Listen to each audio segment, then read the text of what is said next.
Hi friends, வணக்கம். இந்த இடம் கொஞ்சம் எதுன்னு தெரியுதா? இப்படியே ரோடு போய் அங்கே ஒரு வில்லேஜ் இருக்குது. இதுதான் ஒரு இயற்கை. இது எந்த இடம்னு தெரிஞ்சால் கொஞ்சம் கமெண்ட் பண்ணுங்கள். அப்புறம் மேலே ஒரு ஊர் இருக்குங்க, அதுக்கான வழி தான் இந்த ரோடு.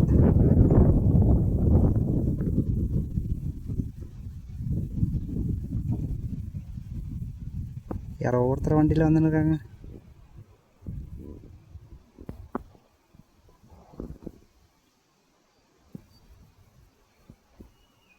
இதுதாங்க இயற்கையோட அழகு.